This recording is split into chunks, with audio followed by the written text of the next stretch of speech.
Alright guys, for you to install this back all together like so, or like this, you need a T9 torque screwdriver, or sometimes we call this star nut tool or star nut driver. So I'm gonna show you. There you go. Precision. Wait. Let's just remove them so you can have an idea what I'm talking about. So, Torx driver, precision Torx driver. So, the one that I'm using is the T9. Anyway, just go grab a set like this. Don't have to worry about the sizes. So, you're gonna use that over here. Right, so I'm gonna show you how I install them back into one place or one piece. Okay, so I'm gonna try and install them back. I hope I can install them back. Able to install them back like a few months ago, but took me hard time, and that is without a camera. I don't need to worry on focusing things. So let's go ahead. Hope I can do this in one shot. First, of course, we need to start at the largest cog. So this is installing back the 1140 8-speed cassette cogs or sprocket. First, we need bolts, the lock bolts. Much better, let's go ahead and use at least 2, I believe. Because I've tried using 1 and I'm having a hard time. And then get the plastic spacer. Now this one doesn't matter what side you use, or just lock it into place.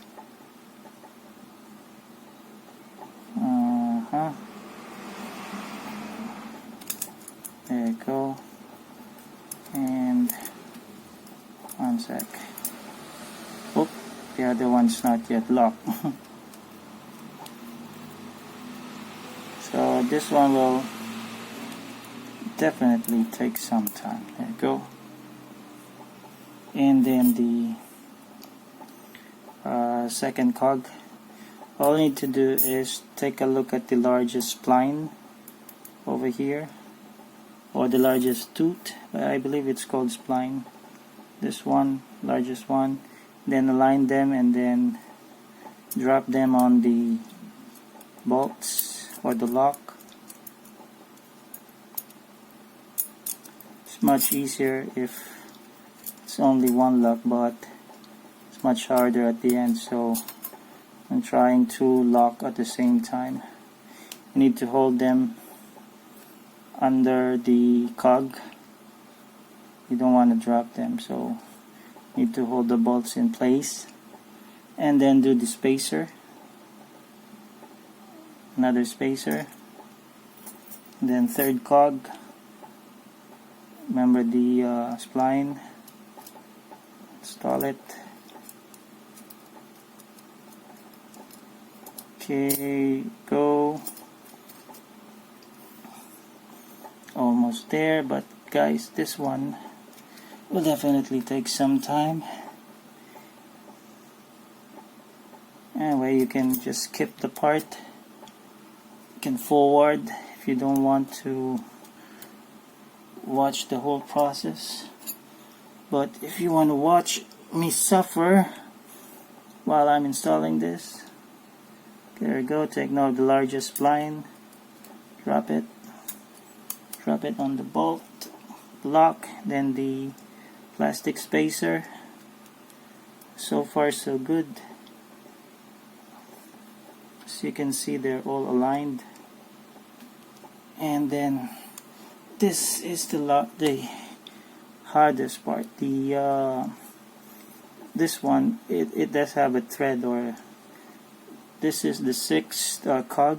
It does have a lock, so you cannot drop this like what I'm doing. Well, you just put it in place like that, and then make sure your other hand, or with the fingers, make sure you secure the bolts at the bottom while you turn them over. Oh boy.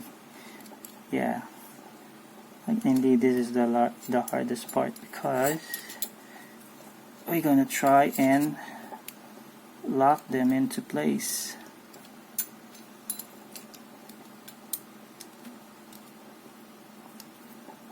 One second.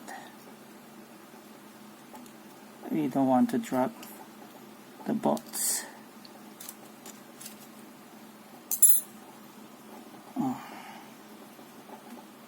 Ooh. No. Okay. Oh, this is really hard. Where's my torque screwdriver? So let's see if we can put this at the bottom. Well, I'm gonna try to lock it. Nope. Nope.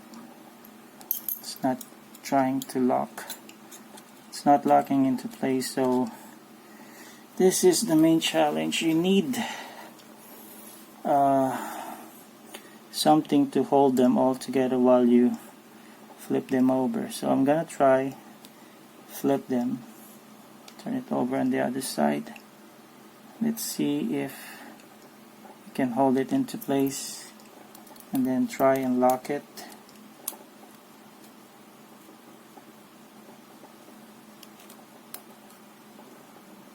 I'm not sure if it's locked.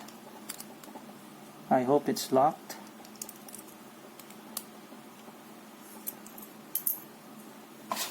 And then try install the last block or last bolt.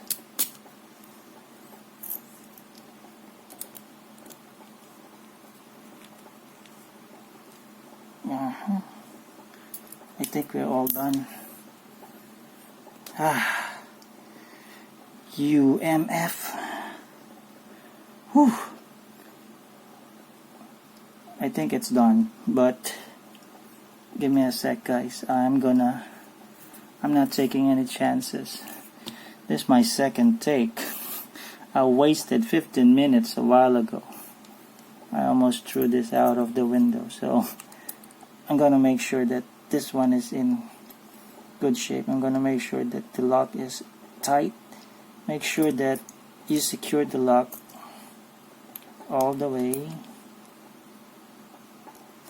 My God, I forgot to show you the thread locker. Yes, thread locker or nail polish. I don't want to remove the bolts again, so I'm just making sure this one is all tight. So when installing back the lock or the bolts, make sure you put the thread locker on each bolt. If you don't have a thread locker, you can use nail polish or Mighty Bond. So once you have them in place and then you secure the bolts, you don't need to worry about the bolts losing contact or losing. You don't need to worry about losing the bolts while you're riding. So far I think we are in good shape. They're all pretty locked tight into each other. Right. Whew. So this is not a newbie friendly if you're gonna it's not newbie friendly if you're gonna go ahead and try to remove all the cogs one by one just to clean them. What you can do is you can soak them on the kerosene and leave it for like about an hour, and then use brush and then liquid soap, water.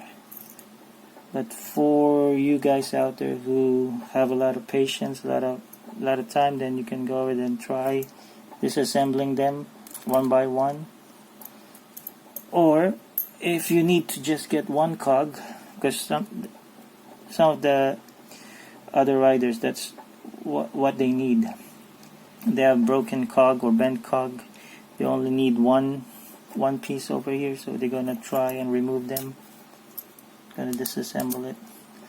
Okay, I think we're all set.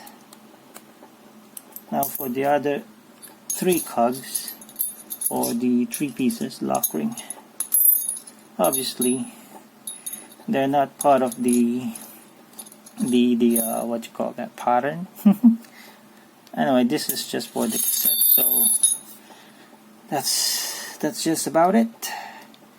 Took me like 9 minutes to put them all back together. Alright, there you go, guys. So just remember, if they are screw type or Torx type, if they have driver over here, whether Allen type or Torx, then you can go ahead and remove them. But if they're rivets, then don't bother. It will be very hard for you to remove them, or even very, very hard for you to install them back. Alright, so see you guys. It's up to you if you want to go DIY. Do it yourself or destroy it yourself. See you next time. Whew.